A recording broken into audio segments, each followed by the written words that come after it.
हिंदू शास्त्रों में गाय माता को पूजनीय स्थान दिया गया है। गाय को गौ माता कहा जाता है। शास्त्रों के अनुसार गौ माता में 33 कोटि देवी देवताओं का वास होता है। मान्यता है कि गौ माता की सेवा करने से जीवन में आने वाली परेशानियों का अंत हो जाता है। ज्योतिष में गाय से जुड़े कुछ अद्भुत तथ्यों और उपाय बताए गए हैं, जिन्हें करने से मनुष्य के वास्तु दोष दूर होते हैं। आइए जानते हैं गौ माता से जुड़े अद्भुत तथ्यों के बारे में। शास्त्रों के अनुसार गाय को नियमित रूप से रोटी जरूर खिलाएं।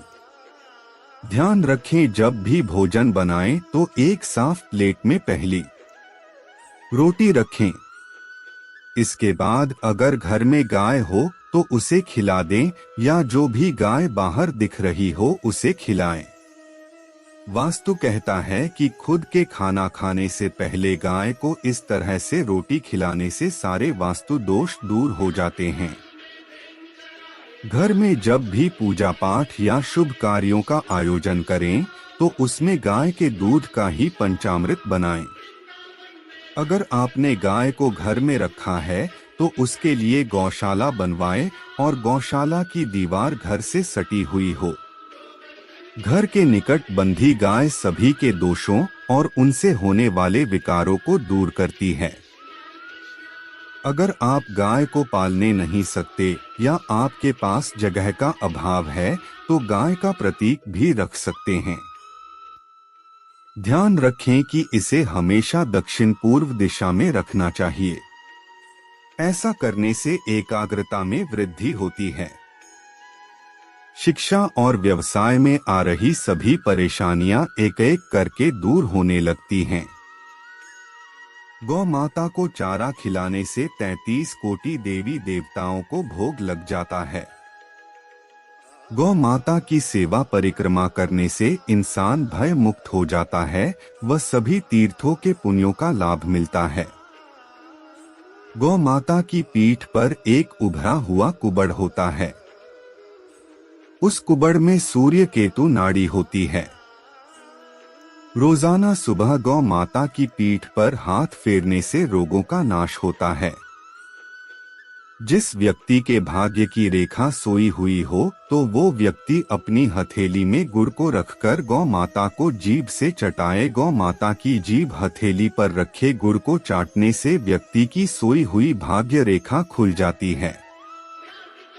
गाय के गोबर से बने हुए उपलों को रोजाना घर, दुकान, मंदिर परिसरों पर धूप करने से वातावरण शुद्ध होता है और सकारात्मक ऊर्जा मिलती है। गाय की पूंछ में हनुमान जी का वास होता है।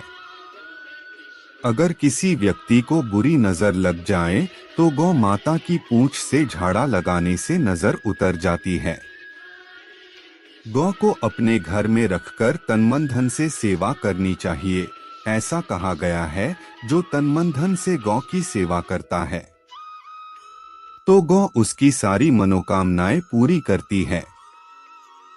प्रातः काल उठते ही श्री भगवत स्मरण करने के पश्चात यदि सबसे पहले गौमाता के दर्शन करने को मिल जाए तो इसे अपना सौभाग्य मानना चाहिए। यदि रास्ते में गौ आती हुई दिखे तो उसे अपने दाहिने से जाने देना चाहिए। जो गौ माता को मारता है और सताता है या किसी भी प्रकार का कष्ट देता है, उसकी 21 पीढ़ियां नरक में जाती हैं। गौ के सामने कभी पैर करके बैठना या सोना नहीं चाहिए, न ही उनके ऊपर कभी थूकना चाहिए। जो ऐसा करता है वो महान पाप का भागी बनता है। गौ माता को घर पर रखकर कभी भूखी प्यासी नहीं रखना चाहिए, न ही गर्मी में धूप में बांधना चाहिए, ठंड में सर्दी में नहीं बांधना चाहिए। जो गाय को भूखी प्यासी रखता है उसका कभी श्रेय नहीं होता। नित्य प्रति भोजन बनाते समय सबसे पहले गाय के लिए रोटी बनानी चाहिए, गौग्रास निकालना चाहिए। गौग्रास का बड़ा महत्व है। गौ के लिए चरनी बनानी चाहिए और नित्य प्रति पवित्र ताजा ठंडा जल भरना चाहिए। ऐसा करने से मनुष्य की 21 पीढ़ियां तर जाती है। गाय उसी ब्राह्मण को दान देना चाहिए जो वास्तव में गाय को पाले और गाय की रक्षा सेवा करे, यवनों को और कसाई को न बेचे। अनाधिकारी को गाय दान देने से घोर पाप लगता है। गाय को कभी भी भूलकर अपनी जूठन नहीं खिलानी चाहिए। गाय साक्षात जगदम्बा है, उन्हें जूठन खिलाकर कौन सुखी रह सकता है। नित्य प्रति गाय के परम पवित्र गोबर से रसोई लीपना और पूजा के स्थान को भी गोमाता के गोबर से लीपकर शुद्ध करना चाहिए।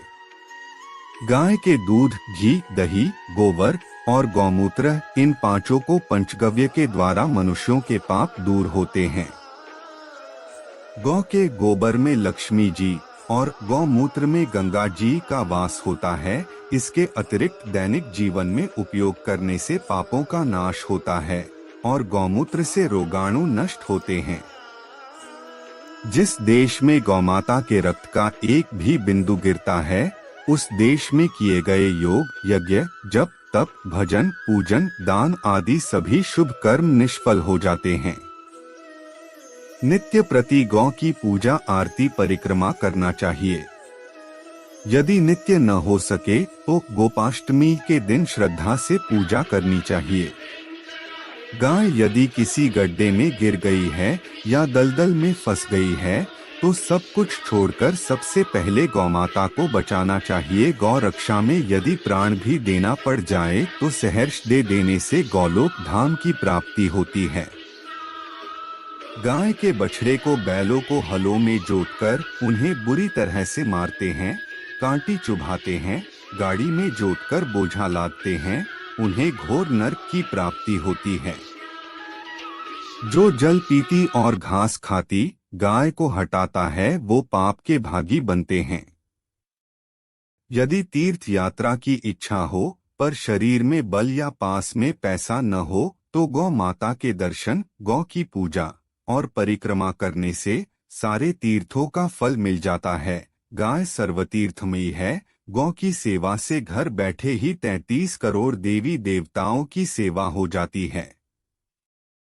जो लोग गौ रक्षा के नाम पर या गौशालाओं के नाम पर पैसा इकट्ठा करते हैं और उन पैसों से गौ रक्षा न करके स्वयं ही खा जाते हैं, उनसे बढ़कर पापी और दूसरा कौन होगा। गौमाता के निमित्त में आए हुए पैसों में से एक पाई भी कभी भूलकर अपने काम में नहीं लगानी चाहिए। जो ऐसा करता है उसे नरक का कीड़ा बनना पड़ता है। गौ माता की सेवा ही करने में ही सभी प्रकार के श्रेय और कल्याण है। जय जय श्री राधे।